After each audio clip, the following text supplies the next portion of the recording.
what really was that moment that inspired you to start writing about Puerto Rico? In terms of status or anything political, my parents didn't tell me anything about it. No uncles, aunts. It was like just a taboo subject you just don't talk about. Then one day, my uncle came back and from, I guess like a march or a marcha, whatever. And he had the flag of the Independence Party and the Puerto Rican flag. And I was like, wow, what's that? And he was like, oh, I was at a march. For what? Oh, for independence. I'm like, what? And he explained to me briefly, kind of like, Puerto Rico, the colony, It was the first time I realized that.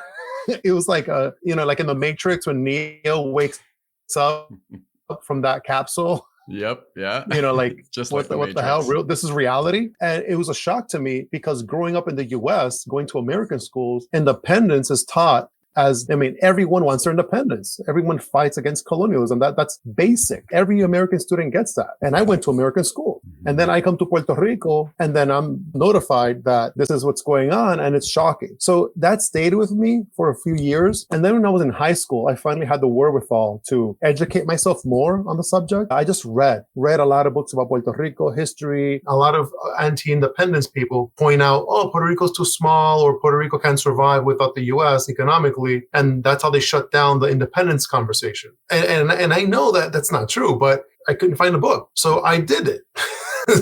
So I did the research. It took a few years to get all the information. So what a lot of economists say about Puerto Rico today, and this is my criticism, is they only focus on the colony. They only focus now and in the past. But then if it comes to discussing the future, they freeze up or they don't want to burn any bridges academically with their jobs, whatever. But there are other people, usually a lot of the pro-statehood people, who are angry at me for coming up with this because it destroys the narrative that Puerto Rico can't survive on its own. Puerto Rico could become an economic powerhouse in the Caribbean. We can do that. When you see all the proposals in the book, it opens up the imagination that Puerto Rico can do more. And that's what I want to have people realize.